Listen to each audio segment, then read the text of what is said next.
बिस्मिल्लाहिर्रहमानिर्रहीम। Friends, set theory में दो अहम क्वेश्चंस जो कि अक्सर लोग पूछते हैं, जो कन्फ्यूजन का शिकार हैं लोग कि ऐसा क्यों होता है, इन क्वेश्चंस के बारे में वो सवालात करते हैं कि why null set is a set, कि जो एम्प्टी सेट होता है वो सेट क्यों होता है। ये क्वेश्चन बहुत सारे लोगों के जहन में होता है कि सेट तो कलेक्शन होती है चीज़ों की, और नल सेट में हमें कोई कलेक्शन नज़र नहीं आती। नल सेट वो सेट होता है जिसमें कोई एलिमेंट ना हो, यानी वो एम्प्टी सेट भी कहलाता है। तो हम इसको सेट क्यों कहते हैं जब इसमें कलेक्शन ही नहीं। फिर क्वेश्चन नंबर 2 है कि एम्प्टी रिलेशन, या जिसे हम वॉइड रिलेशन भी कहते हैं, is not reflexive but symmetric and transitive. Empty relation जो है वो रिफ्लेक्सिव नहीं है लेकिन सिमेट्रिक और ट्रांजिटिव है, ऐसा क्यों है। तो ये दो बड़े ही टिपिकल क्वेश्चन है जो हर स्टूडेंट के माइंड में आते हैं।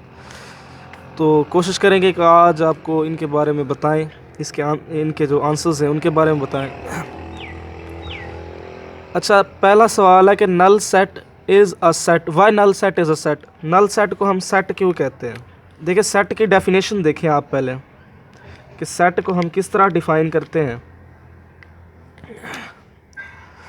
सेट, इसको हम डिफ़ाइन करते हैं a collection of,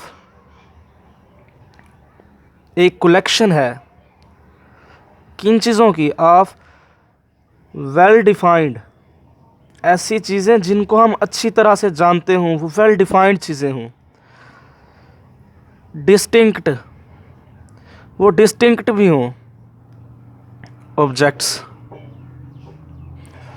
a collection of well defined distinct objects, ऐसी ऑब्जेक्ट्स का कलेक्शन जो वेल डिफाइंड हो, हम उन्हें अच्छी तरह से जानते हों, उनसे हम वाकिफ़ हों अच्छी तरह से, ठीक है। और डिस्टिंक्ट हों, और वो डिस्टिंक्ट मतलब कि इम्तियाज़ी हों, रिपीट भी ना हो रही हों, ठीक है। वेल डिफाइंड को देखें, अगर हम वेल डिफाइंड की बात करते हैं तो हम सेट में जो है वही चीज़ें लिखेंगे जिनके मतलब हम जानते हैं, ठीक है। उनको सेट के अंदर यूँ समझ लें आप, एक छोटी सी मिसाल दे देता हूँ। अगर मैं सेट के अंदर अयोटा लिख दूँ तो हम नहीं जानते अयोटा क्या है, हम अयोटा से वाकिफ़ ही नहीं है। क्यों वाकिफ़ नहीं है? क्योंकि अयोटा एक इमेजिनरी नंबर है जिसकी वैल्यू अयोटा किसके इक्वल होता है, स्क्वायर रूट -1। अगर मैं अयोटा का स्क्वायर लूँ तो ये इधर से -1 हो जाएगा।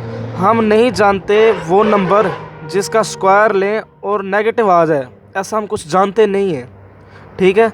तो ये वेल डिफाइंड चीज़ नहीं है, हम इसको डिफ़ाइन नहीं कर पा रहे, तो ये सेट नहीं होगा। पहले ये बात समझ लें। फिर दूसरी चीज़ देखें, डिस्टिंक्ट ऑब्जेक्ट्स। डिस्टिंक्ट ऑब्जेक्ट्स में कहता है जो आपने एक मरतबा एलिमेंट लिख लिया वो डिस्टिंक्ट हो, दोबारा वो ना आए। अगर मैं 2 लिख दूँ तब ये सेट नहीं होगा, ठीक है। तो सेट क्या हुआ, 1 को भी हम जानते हैं, 2 को भी हम जानते हैं, 3 से हम वाकिफ़, 4 को भी जानते हैं, 5 से भी हमारी जान पहचान। तो ये चीज़ें, इनको हम जानते हैं और इनमें से रिपीट भी कोई नहीं हो रहा, तो ये सेट है, ठीक है। सिंपल सी बात। अब हम बात करते हैं एम्प्टी सेट की। तो देखते हैं एम्प्टी सेट क्या होता है। एम्प्टी सेट वो होता है ऐसा सेट जिसमें कोई एलिमेंट ना हो, ऐसा सेट जिसमें कोई एलिमेंट ना हो।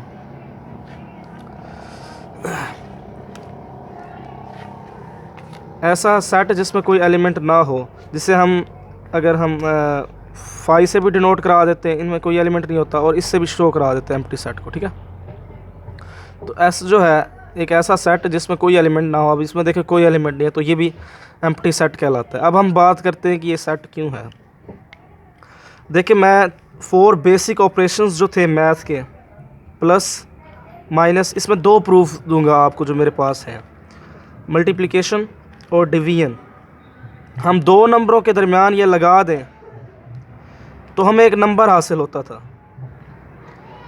कि नहीं, कोई भी 2 नंबर हो। मैंने 2 ऐसे लिखा है, आप 7 लिख लें, 10 लिख लें, -4 लिख लें, 0.3 लिख लें, जो मर्ज़ी लिख लें, तो हमें क्या मिलता है, एक नंबर मिलता है। आप इधर 2 क्रॉस 2 ही कर लें, 2 क्रॉस 2 करें तो आपको 4 मिलेगा। अगर आप 2 डिवाइडेड बाई 2 करें तो आपको 1 मिलेगा। यानी 2 नंबर्स के दरमियान मैं ये ऑपरेशंस लगा रहा हूँ, ठीक है, तो हमें एक नंबर ही मिल रहा है। तो नंबर्स के दरमियान ऑपरेशंस लगाए, हमें नंबर ही मिला।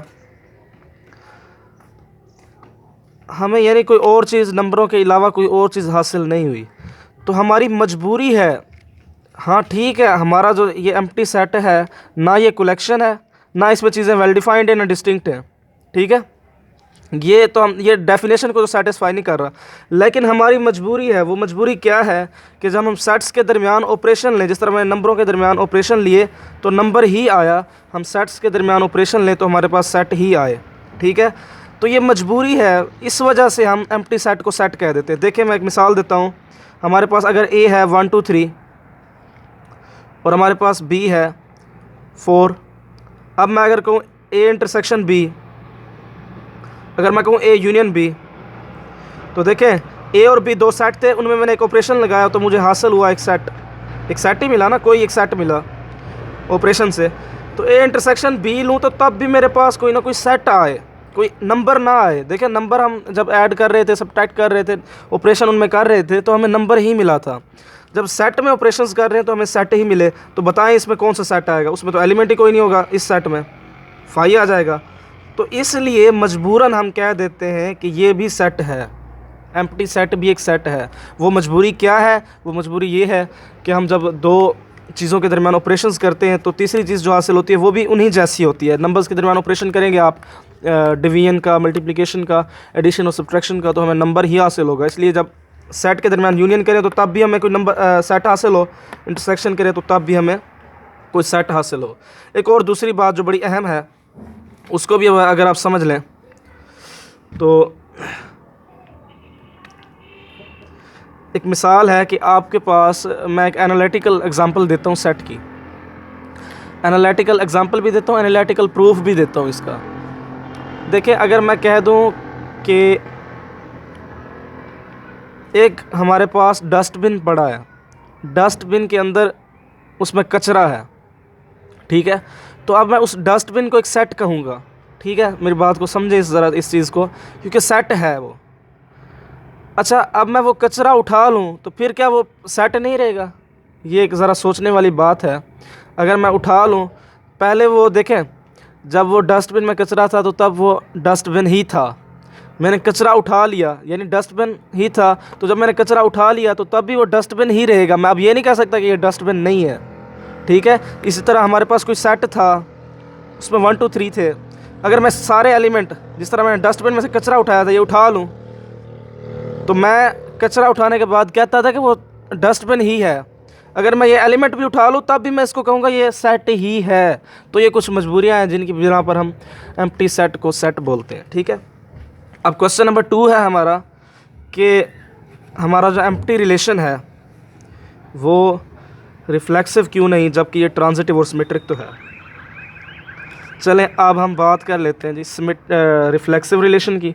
एम्प्टी रिलेशन आपको पता है, ये वाला रिलेशन, फाई रिलेशन। अच्छा ये रिलेशन कैसे आता है? अगर आप ये रिलेशन बनाना चाहें तो मैं कहता हूँ ये रिलेशन ऐसे है, फाई, जिसे आप रिलेशन आर कहते चले, आर, इसको मैं कहता हूँ आप ये कंडीशन लगाएं, X such that X belong to natural and X is less than 1। ऐसा नेचुरल नंबर, आपने रिलेशन में ऐसे नंबर लेने हैं, ऐसे एक्स लेने हैं जो 1 से छोटे हों। 1 से छोटा कोई नेचुरल नंबर होता ही नहीं है। तो रिलेशन तो हमने बनाना था, तो रिलेशन हमारे पास फाई आ गया। रिलेशन क्या होता है? सब सेट ऑफ कार्टेशियन प्रोडक्ट। तो हम कार्टेशियन प्रोडक्ट में इसमें सेट क्या बनेगा? इसका सेट फाई ही बनेगा। तो जब हम इसका कार्टेशियन प्रोडक्ट लेंगे तो उधर भी ये फाई शामिल हो जाएगा। कार्टेशियन प्रोडक्ट में फाई शामिल होगा तो इसका सबसेट हम ले सकते हैं। तो ये फाई जो है, क्योंकि ये कार्टेशियन प्रोडक्ट का सबसेट है, इसलिए ये रिलेशन है। ये तो आम सी बात है कि हर किसी को पता है कि भाई फाई एक रिलेशन है। अब हम चेक करते हैं कि ये जो रिलेशन हमारा फाई है ये रिफ्लेक्सिव है। रिफ्लेक्सिव क्यों नहीं है? रिफ्लेक्सिव, सिमेट्रिक और ट्रांजिटिव, ये 3 बातें जो हैं हम इनको डिस्कस करते हैं। कंडीशंस देखें इनकी आप, कि रिफ्लेक्सिव कहता है आपका जो सेट है for all A belonging to, आपका सेट, रिलेशन से पहले जो सेट था जहाँ से हमने उठाया है, तो for all A belonging to S, जितने भी ए हैं हमारे, जितने भी एलिमेंट हैं हमारे सेट में वो खुद के साथ रिलेट कर रहे हूँ, ये हमें कहता है रिफ्लेक्सिव रिलेशन। सिमेट्रिक क्या कहता है, अगर if A B belong to relation, अगर ए बी हमारे रिलेशन में हूँ तो हमारे B A B should belong करें रिलेशन से, यानी अगर ए बी है तो बी ए बी होना चाहिए। और तीसरा कहता है if A related to B, B related to C, तो A should be related to C. ठीक है, अगर ए बी से रिलेट कर रहा है, कंडीशन 1, और ये कंडीशन 1 हो गई, ये कंडीशन 2 होगी कि बी सी से भी रिलेट कर रहा है, तो तब ये बात ट्रू होनी चाहिए, ये कंडीशन है उसकी। ठीक है, तो अब समझे हमारे पास एक रिलेशन था फाई रिलेशन था, उसमें ऑर्डर पेयर कोई भी नहीं था। तो इधर देखें, इधर हमसे उसने कंडीशन मांगी है कि अगर ये हो तो ये होना चाहिए, ये हो तो ये होना चाहिए। ठीक है, यानी ये है तो ये होना चाहिए। मुझे बताएं ए बी इधर होगा, ए बी यानी दो एलिमेंट्स ए और बी हों जिन पर ये ऑर्डर पेयर बन रहा हो, फाई में होगा? नहीं होगा। तो जब ये नहीं है तो हम आगे चेक ही नहीं कर सकते। जब ये पहली बात जो है ए बी बिलोंग ही नहीं कर रहा हमारे रिलेशन से, ए बी हमारे रिलेशन में है ही नहीं, तो हम नेक्स्ट बात पर जाएंगे ही नहीं। ठीक है, अगर ये ए बी है बी सी नहीं है तो फिर हम नेक्स्ट पर नहीं जाएंगे और कह देंगे कि ये ट्रांजिटिव है। उधर भी हमने कैसे कहा था, अगर ए बी है और अगर ए बी ही नहीं है, ए बी हो तो हम बी ए चेक करते हैं ना, यानी अगर 1 2 है तो हम 2 1 चेक करेंगे। अगर 1 2 ही नहीं तो हम चेक नहीं करेंगे, सीधा कह देंगे ये सिमेट्रिक है। अगर पहली कंडीशन ट्रू है, ए बी भी है 1 2 भी है, और जबकि 2 3 नहीं है, ये नहीं है, ये ए 1 2 है 2 3 नहीं है, तो अब तीसरी को चेक करने की हमें ज़रूरत ही नहीं है, हम कह देंगे ये ट्रांजिटिव है। तो जस्ट अगर ऐसे लिखा हो 1 2 तो ये भी ट्रांजिटिव होता है। ठीक है, तो एम्प्टी रिलेशन में देखें ना तो ए बी होता है तो हमें बी ए की चेक करने की ज़रूरत ही नहीं पड़ती, हम कह देते सिमेट्रिक है, और ना उधर ए बी होता है और ना बी सी। अगर ए बी हो भी जाए एम्प्टी में तो होता ही नहीं है ना ए बी होता है ना बी सी होता है, तो हम ए सी को चेक ही नहीं करते। यानी दो कंडीशन, हमें इधर तक पहुंचने के लिए एक कंडीशन का सहारा लेना पड़ा, इधर तक पहुंचने के लिए दो कंडीशंस का सहारा लेना पड़ा। तो ये पहली कंडीशन और इधर दोनों कंडीशंस एम्प्टी रिलेशन के लिए ट्रू ही नहीं है, तो हम आगे ही नहीं जाएंगे, कह देंगे कि ये भाई है, ये सिमेट्रिक रिलेशन भी है, ये ट्रांजिटिव रिलेशन भी है। अच्छा, अब बात कि for all A belong to S, A जितने भी एस में हूँ, देखिए इधर कोई कंडीशन नहीं है। मैंने कहा था ना अगर ये हो, अगर ये हो, ये हो, उधर कंडीशन नहीं बता रहा, उधर डायरेक्ट हमसे कह रहा है कि ये होना चाहिए, बस जितने भी आपके सेट के अंदर एलिमेंट्स हैं उनके लिए ये होना चाहिए, कंडीशन नहीं बता रहा। इधर उसने कंडीशन पे हमें बाउंड किया हुआ है कि ये हो तो ये हो, ये हो तो ये हो, ये हो तो ये हो। उधर कंडीशन नहीं मांगी, उधर उसने डायरेक्ट कह दिया है कि बस ये होना चाहिए, ए रिलेटेड टू ए होना चाहिए, खुद का इमेज उसके साथ होना चाहिए। तो इसलिए ये जो हमारा रिलेशन है फाई, जो जिसे हम एम्प्टी रिलेशन भी कहते हैं, ये रिफ्लेक्सिव नहीं होता, सिमेट्रिक और ट्रांजिटिव होता है। उम्मीद है समझ आ गई होगी।